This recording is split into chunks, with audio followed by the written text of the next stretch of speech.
Ele dormia do meu lado toda noite, enquanto eu chorava baixinho, rezando para minha filha nunca descobrir o que acontecia quando a gente fechava a porta do quarto.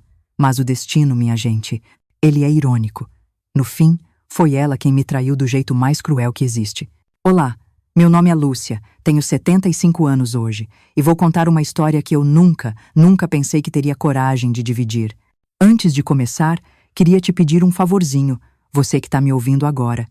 Deixa seu like nesse vídeo, se inscreve no canal e me conta aí nos comentários de onde você está me ouvindo.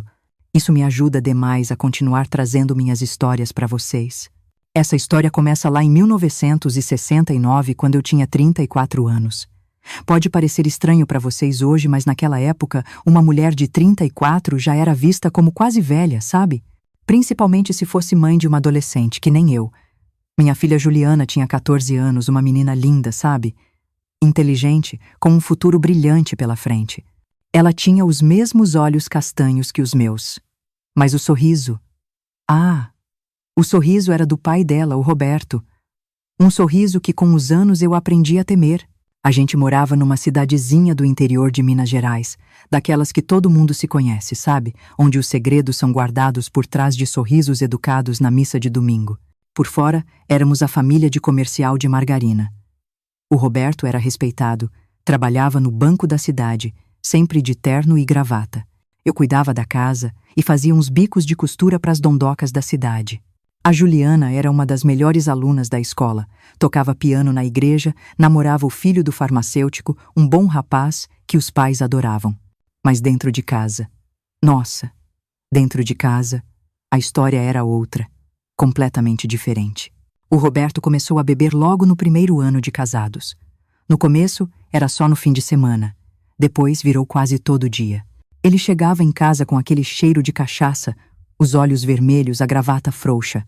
Nos primeiros anos, ele só gritava, quebrava as coisas, me humilhava com palavras. Você não serve para nada, Lúcia, ele dizia. Olha essa casa, olha essa comida, nem isso você faz direito. Eu aguentava calada. Naquela época, gente, em 1969, mulher desquitada era vista como uma fracassada, uma vergonha para a família. Minha própria mãe me dizia: casamento é assim mesmo, minha filha. Homem tem o gênio forte, a gente tem que ter jogo de cintura. E eu ia levando, engolindo o choro, escondendo os roxos nos braços quando ele começou a ir das palavras para a agressão. A Juliana cresceu nesse inferno. Eu tentava proteger ela como eu podia. Mandava ela dormir na casa das amigas quando via que o Roberto estava pior que o normal. Inventava desculpa para os hematomas. Bati na quina da mesa, filha. Escorreguei no banheiro. Que boba. Isso não é nada, só uma alergia. Mas criança percebe, né?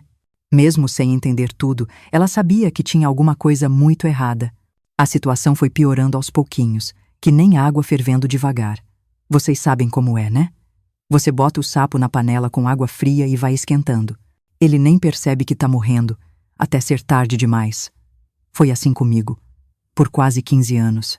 Cada dia um pouquinho pior que o outro, mas nunca uma diferença tão grande que me desse a coragem de pegar minha filha e sumir no mundo. Até aquela noite. Eu nunca vou esquecer. 17 de junho de 1969, uma terça-feira. Tava caindo um toró, daquelas chuvas de inverno que deixam tudo escuro no meio da tarde. O Roberto chegou em casa ensopado e furioso porque tinha perdido uma promoção no banco. Antes mesmo de fechar a porta, já começou a gritar. Jogou a pasta em cima da mesa, derrubando um vaso que minha mãe tinha me dado. Quebrou em 1000 pedaços, igualzinho à minha vida naquela noite. A Juliana estava na sala, fazendo o dever de matemática. Ela levantou os olhos assustada quando o pai entrou daquele jeito. Vai pro seu quarto. Eu sussurrei para ela, mas o Roberto viu, e aquilo deixou ele com mais raiva ainda. Fica aí, menina, ele berrou. Já tá na hora de você aprender como a vida é de verdade, não essa fantasia que sua mãe vive. Foi a primeira vez que ele fez aquilo na frente da nossa filha. Os tapas, os empurrões, os xingamentos, coisas que uma menina de 14 anos nunca deveria ouvir o pai dizer para a própria mãe. Quando eu tentei me defender, ele me jogou contra a parede com tanta força que eu fiquei sem ar. A Juliana começou a chorar, implorando para ele parar. Foi aí que o Roberto se virou para ela, com os olhos vermelhos de ódio, e disse uma coisa que gelou meu sangue. Para de chorar, sua mimada. Qualquer dia desses eu vou te ensinar a ser mulher de verdade, já que sua mãe não consegue nem isso. Naquele momento, alguma coisa dentro de mim quebrou e, ao mesmo tempo, se fortaleceu. Foi como se todas as correntes que me prendiam àquela vida tivessem arrebentado de uma vez. Não era mais sobre mim, sobre o que eu aguentava. Era sobre a minha filha, sobre o que eu não ia permitir que acontecesse com ela. Esperei o Roberto apagar na cama, bêbado como sempre. Peguei a Juliana, que ainda tremia toda, e falei baixinho. Arrume uma mala pequena, só o essencial. A gente vai embora hoje à noite. Os olhos dela se arregalaram. Pra onde, mãe? Pra São Paulo. Sua tia Cida vai abrigar a gente até a gente arrumar um canto. Vocês precisavam ver a cara dela. Foi como se eu tivesse dado um tapa. Eu não posso ir embora. E a escola? E minhas amigas? E o Bruno? O Bruno era o namoradinho dela, o filho do farmacêutico. Primeiro amor. Vocês sabem como é. Juliana. Eu segurei as mãos dela, tremendo tanto quanto ela. Ou a gente sai agora, ou eu não sei o que pode acontecer da próxima vez. Ela chorou em silêncio enquanto fazia a mala. Pegou a foto com as amigas, o diário, umas roupas. Deixou para trás o urso de pelúcia da infância. Já sou grande demais para isso, ela disse. Mas eu vi o jeito que os olhos dela ficaram parados nele por um instante. Aquela noite acabou com a infância dela de vários jeitos. Saímos de casa às 3 da matina, com a merreca de dinheiro que eu tinha escondido durante anos, meu seguro para uma emergência que eu rezava para nunca usar. Pegamos o primeiro ônibus para São Paulo às 5 da manhã. Lembro da Juliana sentada do meu lado, olhando pela janela enquanto nossa cidade ficava para trás, na neblina da manhã. Ela não falou uma palavra durante as 8 horas de viagem, mas as lágrimas quietinhas não paravam de escorrer. Quando o ônibus entrou na rodoviária do Tietê, em São Paulo, ela finalmente se virou para mim com um olhar que eu nunca vou esquecer. Uma mistura de dor, raiva e acusação que me atravessou a alma como uma faca. Você destruiu a minha vida, ela disse, cada palavra lenta, pesada de ressentimento, tudo que eu conhecia. Meus amigos, meu namorado, minha escola, tudo acabou por sua culpa. Aquelas palavras ficaram marcadas em mim a ferro quente. Na hora, eu tentei explicar que era pro bem dela, para proteger a gente. Mas como você explica uma coisa dessas para uma adolescente de 14 anos que acabou de ter o mundo virado de ponta cabeça? Para ela, eu não era a heroína salvando ela do perigo. Eu era a vilã que tinha arrancado tudo que ela amava. E foi assim que começou nossa nova vida em São Paulo. Carregando não só as poucas malas que a gente conseguiu trazer, mas também o peso daquele ressentimento que, sem eu saber, ia crescer em silêncio como um câncer nos anos seguintes, até explodir do pior jeito possível. Os primeiros meses em São Paulo foram como viver em outro planeta. A gente saiu de uma cidadezinha onde o maior barulho era o sino da igreja para cair numa metrópole que nunca dormia. Era buzina, sirene, o ronco dos ônibus o tempo todo. Tudo era grande demais, rápido demais, assustador demais. Minha irmã Cida nos recebeu de coração aberto, mas o apartamento dela era um ovinho. Um quarto e sala conjugado, no terceiro andar de um prédio antigo no Brás. A gente improvisou um colchão na sala para mim e para Juliana. É temporário, eu dizia toda noite, mais para me convencer do que para ela. Ela só virava pro lado, fingindo que não ouvia. A gente acordava às 5 da manhã, no escuro, eu passava um cafezinho rápido enquanto a Juliana se arrumava para a escola nova. Uma escola pública, bem diferente do colégio de freiras que ela frequentava no interior. As meninas aqui são diferentes, mãe, ela me disse depois da primeira semana. Falam de coisas que eu nem sabia que existiam. O brilho nos olhos dela, que eu conhecia tão bem, parecia ter se apagado. Enquanto ela ia para a escola, eu pegava 2 ônibus para chegar na fábrica de costura onde a Cida tinha arrumado uma vaga para mim. Eu nunca vou esquecer o barulho ensurdecedor daquelas máquinas industriais, o cheiro de tecido misturado com suor, o pó de algodão que grudava na garganta. Eu sentava às 7 da manhã numa cadeira dura, com outras 20 mulheres, cada uma curvada na sua máquina. A gente trabalhava até às 6 da tarde, com só meia hora para almoçar.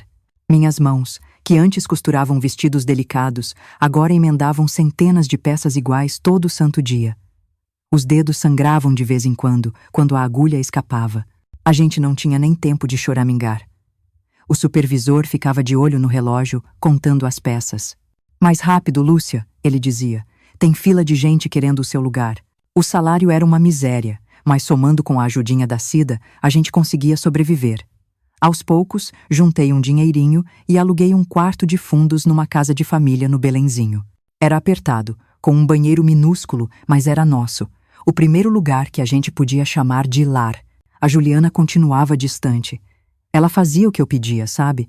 Ia para a escola, ajudava em casa, estudava, mas tinha um muro entre a gente.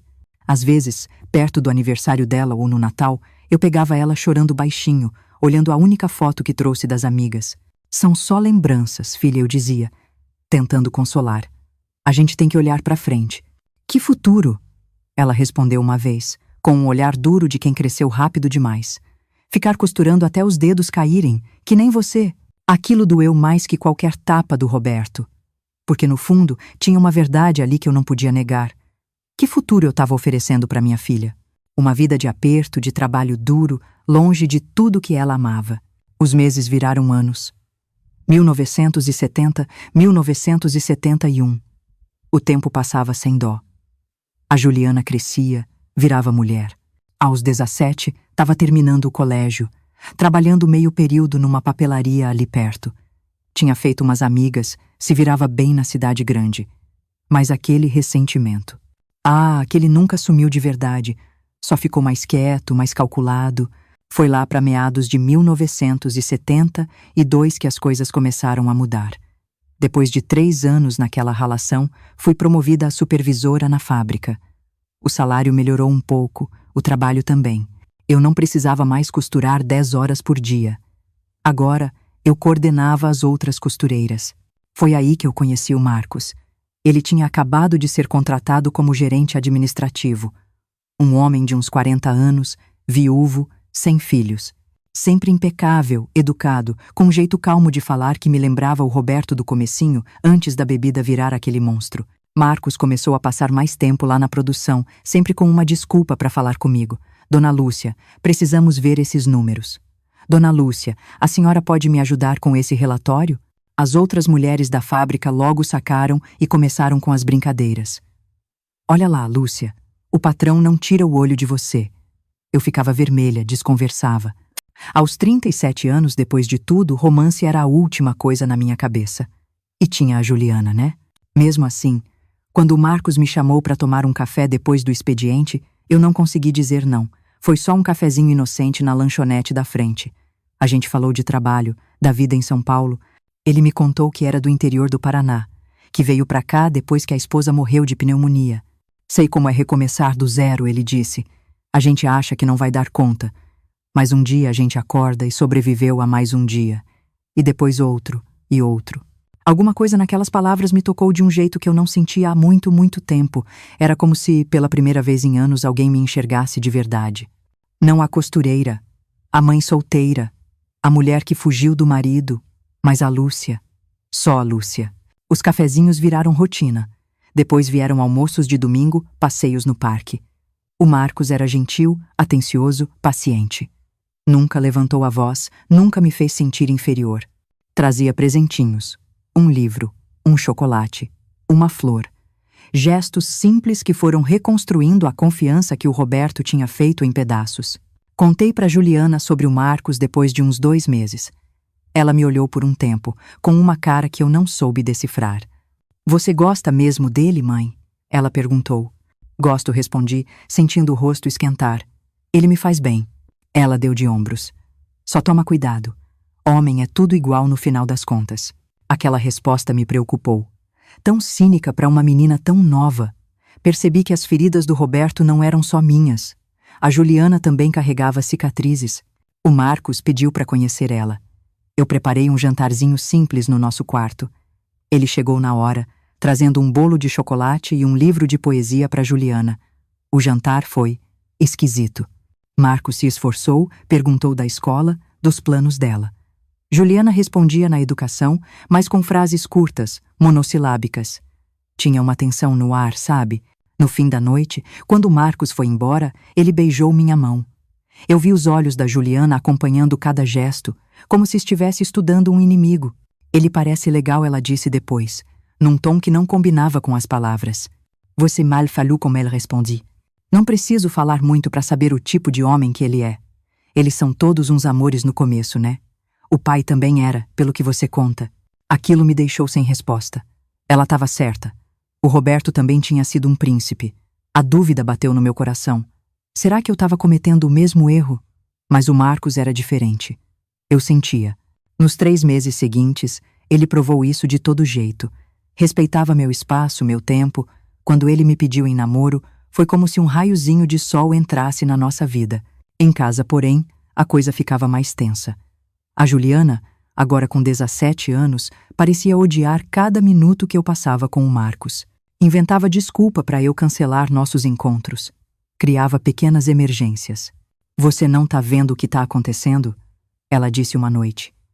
Você tá deixando ele entrar entre nós duas, depois de tudo que a gente passou junta? Não é assim, filha. Ter o Marcos na minha vida não significa que eu te amo menos. Você já abandonou tudo por mim uma vez, ela respondeu, com um brilho estranho no olhar. Um brilho que eu só depois fui entender que era perigoso. Vamos ver se você faria de novo. Eu não entendi o que ela quis dizer. Achei que era medo de uma filha de perder a mãe para outro amor.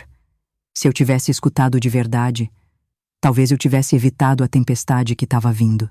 Quando o Marcos me pediu em casamento, uns 3 meses depois, eu não hesitei. Aos 37 anos, eu sentia que merecia essa chance de ser feliz. Ele tinha um apartamento próprio no Tatuapé, um bairro bem melhor. A Juliana ia ter um quarto só para ela, uma sala de verdade. Vamos ser uma família, eu disse para ela, mostrando o anel simples que o Marcos me deu. Uma família de verdade dessa vez. Ela olhou para o anel, depois para mim. Um sorriso estranho apareceu nos lábios dela. Um sorriso que não chegava nos olhos. Claro, mãe, ela disse, uma família de verdade. Foi o tom dela que devia ter me alertado. Tinha alguma coisa ali. Uma promessa, uma ameaça. Eu estava tão cega pela felicidade que não via a nuvem preta se formando bem em cima da minha cabeça. O casamento estava marcado para o final de julho de 1972, uma coisa simples no cartório. Só eu, o Marcos, a Juliana e alguns amigos. Nas semanas antes, a coisa ficou estranha. A Juliana, que sempre foi fria com o Marcos, de repente se mostrou super interessada nele. Chegava mais cedo do trabalho, perguntava do dia dele, oferecia cafezinho. Ela finalmente está aceitando, comentei com o Marcos. Acho que ela entendeu que você é diferente do pai dela. Como eu queria acreditar naquilo. Como eu precisava acreditar. 2 semanas antes do casamento, a Juliana pediu para conversar com o Marcos. A sós. Quero fazer uma surpresa para você no casamento. Mãe, ela explicou, com os olhos brilhando. Preciso da ajuda dele. Eu saí de casa naquela tarde com o coração leve.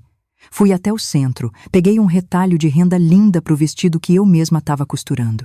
Voltei mais cedo que o esperado. O tempo virou, de repente, anunciando uma daquelas tempestades de verão de São Paulo. Quando abri a porta do nosso quartinho, o barulho da chuva abafou meus passos. E então, eu ouvi. Risadas baixinhas vindo do banheiro. A voz do Marcos, sussurrando. A resposta da Juliana, minha filha, minha menina de 17 anos, num tom que eu nunca tinha ouvido antes. Meu corpo gelou. Meu estômago revirou. A mesma sensação que eu tinha quando o Roberto chegava bêbado. Meu corpo sabia do perigo antes dos meus olhos verem. Deixei o pacote com a renda cair no chão. O barulho deve ter alertado eles. Silêncio. A porta do banheiro se abriu. E lá estavam eles. Marcos com a camisa meio aberta, cabelo bagunçado.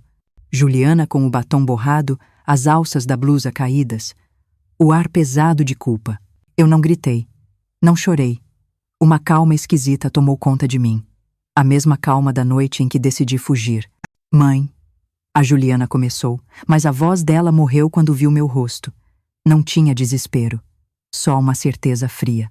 Há quanto tempo? Perguntei. Minha voz firme, que nem eu sabia que tinha. Os dois se olharam. Foi o Marcos que tentou. Lúcia, não é o que você tá pensando. Eu levantei a mão, cortando ele. Eu perguntei, há quanto tempo? A Juliana deu um passo à frente, sem vergonha nenhuma nos olhos. Só um brilho de vitória que me deu um calafrio. 2 semanas, ela respondeu, com a voz clara. Desde aquele dia que pedi para falar com ele a sós. Não foi difícil, sabe? Ele não é tão diferente do pai quanto você pensa. As palavras dela eram facas. Cada uma no ponto exato para doer mais. Foi aí que ela disse a frase que eu nunca, jamais, vou esquecer. Agora você sabe como é. Perder tudo que ama de uma vez só. Como eu me senti quando você me arrancou da minha vida. Naquele instante, a ficha caiu. Não era paixão. Não era amor. Era vingança. Uma vingança fria, calculada, planejada por anos. Cada sorriso forçado, cada gesto, tudo parte de um plano para me destruir. Arrume suas coisas, eu disse para ela, com uma calma assustadora. Você tem 15 minutos para sair daqui. Mãe, ela exclamou, a máscara de triunfo caindo por um segundo. Você quis agir como adulta, Juliana. Quis tomar decisões de adulta. Agora vai viver com as consequências. Oi me virai pro Marcos. Quanto a você. Amanhã eu quero os papéis do nosso desquite na minha mão. E nunca mais quero ver a sua cara na minha frente. Ele tentou se explicar, dizer que ela que o procurou, que foi um erro. As palavras dele não significavam nada. Eu só conseguia pensar, como eu fui tão cega. Como eu saí de um homem violento para cair nos braços de um predador, um que sorria enquanto traía. A Juliana arrumou a mala em silêncio. Na porta, ela parou e olhou para mim. Por um segundo, eu vi um pingo de arrependimento no olhar dela. Mas o orgulho voltou logo. Para onde eu vou, mãe? Isso agora é problema, eu respondi, sentindo cada palavra rasgar minha garganta. Você é adulta o suficiente para seduzir o noivo da sua mãe. É adulta o suficiente para achar onde morar.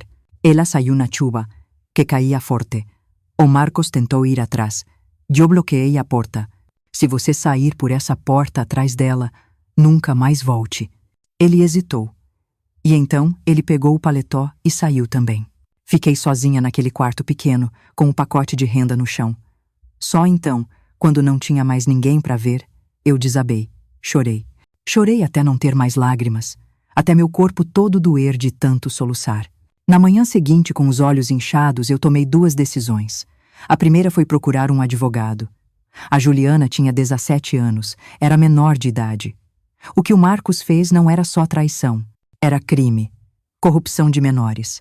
A segunda decisão foi mais difícil. Escrevi uma carta curta para Juliana, no endereço da mãe de uma amiga, onde eu imaginava que ela estaria. Avisei que tinha feito uma denúncia contra o Marcos e que ela ia ser chamada para depor. Você quis me punir, eu escrevi no final. Mas um dia você vai entender que tudo que eu fiz foi para te proteger. Espero que esse dia chegue antes de você cometer os mesmos erros que eu. A polícia foi atrás do Marcos no dia seguinte. Ele perdeu o emprego. O escândalo se espalhou na fábrica. A supervisora traída pelo gerente com a própria filha adolescente. Foi humilhante. Tive que contar minha vida inteira para estranhos. O Marcos foi condenado a uma pena leve, mas o suficiente para acabar com a reputação dele. A Juliana se recusou a depor. Fiquei sabendo que ela arrumou um emprego e alugou um quartinho perto da estação de trem. Estava seguindo em frente, como eu tinha, sem querer, ensinado a ela. Nos meses seguintes, eu mergulhei no trabalho. Juntei cada centavo, determinada a nunca mais depender de homem nenhum. Comprei uma maquininha de costura de segunda mão, comecei a fazer uns concertos para fora. Aos poucos, a costura em casa virou um ateliê modesto. Contratei uma ajudante, depois outra. Fiz meu nome no bairro. E passei 10 anos assim. 10 longos e solitários anos. Um luto silencioso por alguém que estava viva, mas que tinha saído da minha vida. Cada aniversário dela, eu fazia um bolo. Cada Natal, eu comprava um presente que ficava guardado na gaveta. A ausência dela doía mais que qualquer soco.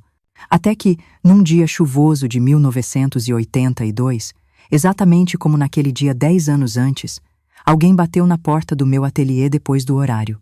Era uma tarde de setembro de 1982. A chuva caía forte lá fora, transformando as ruas do Tatuapé em riozinhos. Meu ateliê já estava fechado.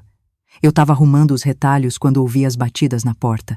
Insistentes, quase desesperadas. Quando eu abri, o tempo parou.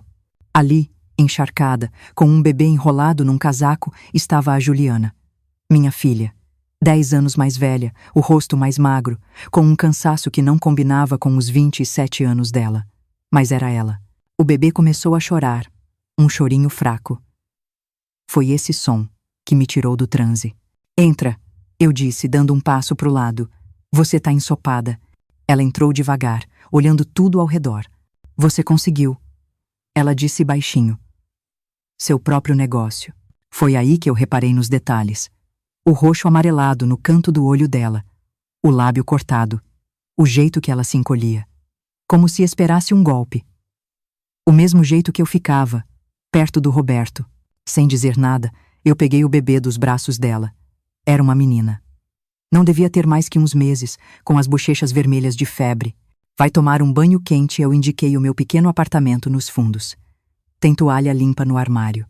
Vou fazer algo para vocês comerem. Enquanto ela tomava banho, eu aqueci um leite e embalei a pequenininha, cantando a mesma canção de ninar que eu cantava para Juliana.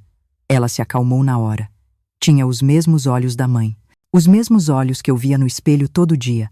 3 gerações de mulheres unidas pelo olhar, pelo sangue, pela dor.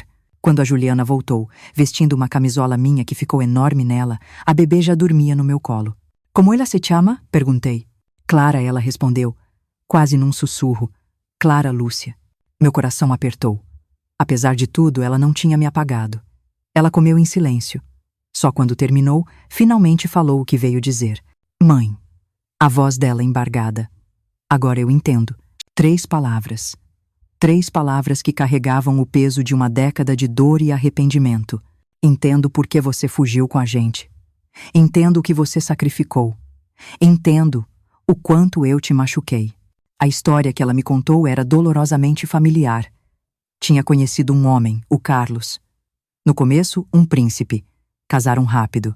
E então, o príncipe virou monstro. Os ciúmes, os gritos, os tapas. A noite anterior, ele tinha ameaçado a pequena Clara. Foi quando a ficha caiu, ela disse, chorando. Eu percebi que estava vivendo o mesmo inferno que você viveu com meu pai. E eu entendi, mãe. Entendi tudo de uma vez.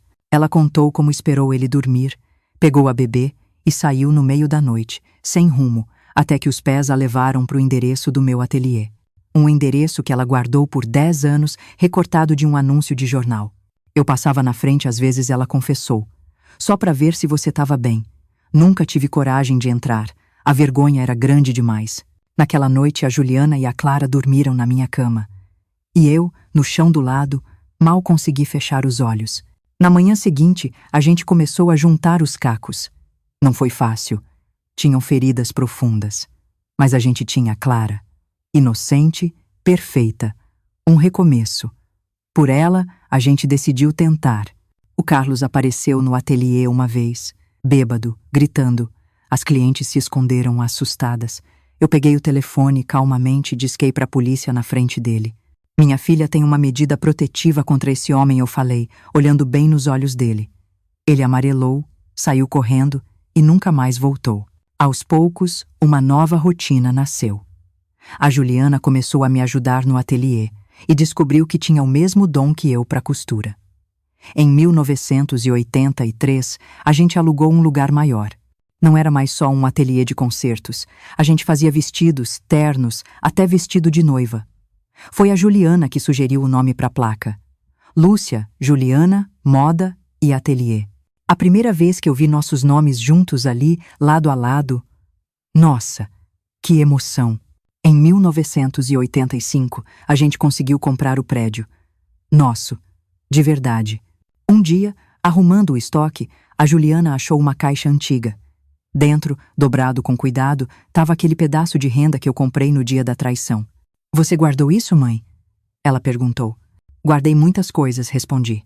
Ela ficou quieta por um tempo, passando os dedos no tecido. A gente pode usar, ela disse. No vestido de primeira comunhão da Clara. Uma coisa velha transformada em algo novo. E foi o que a gente fez. A renda que devia ter testemunhado o começo de uma família que nunca existiu, acabou celebrando uma família que a gente reconstruiu das cinzas. Os anos foram passando. A Clara cresceu, forte, inteligente, cercada de amor. A Juliana voltou a estudar, se formou em design de moda. Eu fui envelhecendo. Em 1995, a gente começou a dar aulas de costura para mulheres carentes, muitas fugindo de situações como as nossas. Era o nosso jeito de retribuir. Enquanto ela ensinava, eu via nos olhos dela o reflexo dos meus. Os olhos de alguém que caiu, levantou e aprendeu a andar de novo. Alguém que conheceu o pior da vida e ainda assim escolheu acreditar no melhor. A dor nunca some de vez, sabe? Tem cicatrizes que o tempo não apaga, ele só ensina a gente a viver com elas. Mas essas cicatrizes também são mapas. Elas mostram por onde a gente passou, o que a gente sobreviveu. São a prova de que a dor passa, as feridas curam e sempre, sempre existe um amanhã. Não importa o tamanho da escuridão da noite.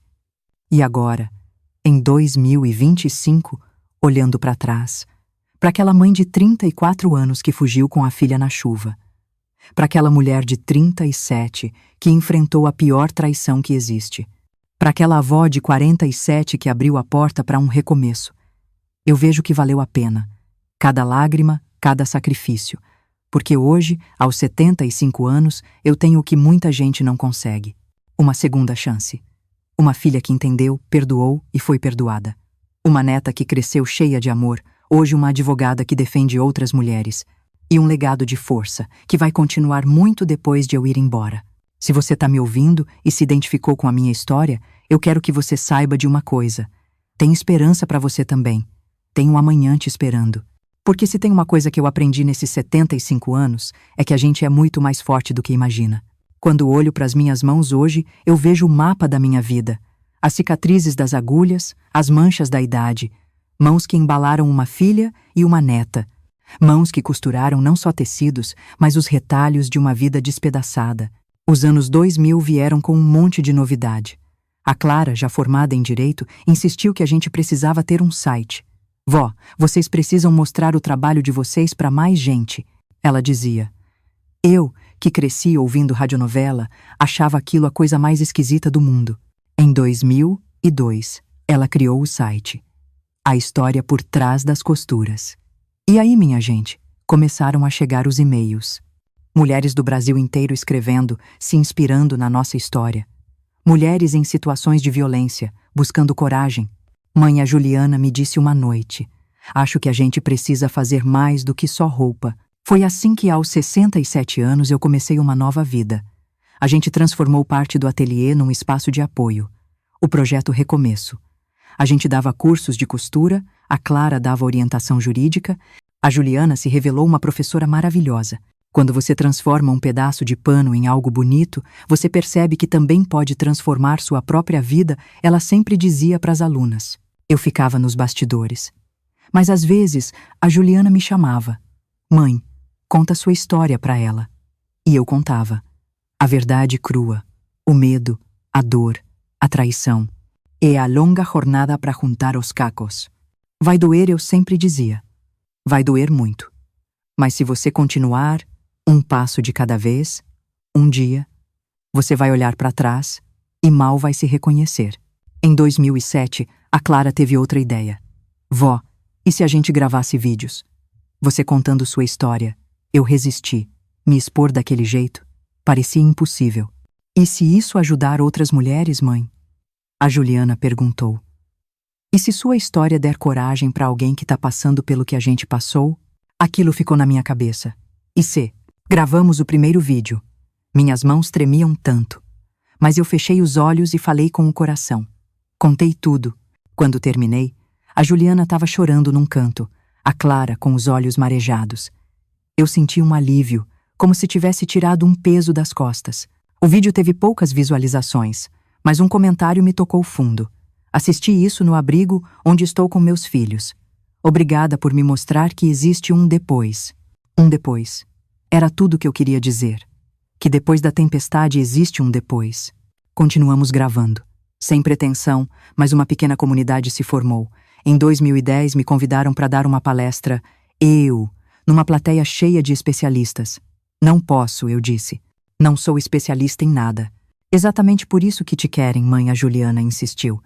Eles não têm ninguém que passou pelo fogo para contar a história. E lá fui eu. Com 75 anos, tremendo, subi no palco. Olhei para a plateia e vi a Juliana e a Clara na primeira fila, sorrindo. Eu não sou especialista, comecei. Não tenho diplomas. Tenho só a minha história. E se ela servir para iluminar o caminho de uma única pessoa, já valeu a pena. Quando terminei, o auditório inteiro se levantou para aplaudir. No meu aniversário de 80 anos, em 2015, a Juliana e a Clara fizeram uma festa surpresa. O ateliê estava cheio de fotos nossas, das mulheres do projeto Recomeço. E tinha um livro, cheio de cartas. Cartas de mulheres do Brasil todo. Dona Lúcia, sua história me salvou. Uso seus vídeos nos meus grupos de apoio. Você fala a língua da sobrevivência. Eu olhei para Juliana, com seus 60 anos. Para Clara, com seus 43. Para as mulheres ali e para as fotos na parede. A vida que a gente construiu das cinzas. Como a gente chegou até aqui? Perguntei para Juliana, segurando a mão dela. Um passo de cada vez, mãe, ela respondeu, com aquele sorriso de sempre. Uma costura de cada vez. E ela estava certa. Hoje, com 90 anos, minhas mãos já não costuram como antes. Mas eu ainda vou ao ateliê quase todo dia. O projeto Recomeço ajuda centenas de mulheres por ano. A Juliana, com 70, fala em se aposentar. Mas a gente sabe que é só da boca para fora. Quando olho para trás, vejo os momentos em que meu mundo desabou. A fuga, a traição, a volta da minha filha. Mas eu vejo também os pontos de reconstrução. O primeiro salário, a nossa placa, a primeira mulher que a gente ajudou. A vida não é uma linha reta, gente. É um tecido cheio de rasgos e remendos. Se você tá me ouvindo e seu mundo desmoronou, saiba que é possível reconstruir. Não vai ser fácil, não vai ser rápido, mas é possível. Eu sou a prova. A Juliana é a prova. Cada mulher do projeto Recomeço é a prova. Um passo de cada vez. Um dia de cada vez. Uma costura de cada vez. E um dia você vai olhar para trás e ver não só o que perdeu, mas o que você construiu. Não só as cicatrizes, mas a beleza que nasceu delas. Essa é a lição mais preciosa dos meus 90 anos. A gente pode ser quebrada, mas nunca destruída. Podemos ser rasgadas, mas sempre podemos ser remendadas. E os remendos? Ah, os remendos só nos deixam mais bonitas. Obrigada por ouvirem a história dessa velha costureira. Se tocou seu coração, compartilha com alguém que precise saber que existe um depois, que existe esperança, que existe recomeço. E agora, por favor, me contem aí nos comentários de onde vocês estão me ouvindo. Qual parte da minha história mais tocou vocês? E se puderem, deixem um like e se inscrevam no canal, para a gente alcançar mais mulheres que precisam saber que não estão sozinhas.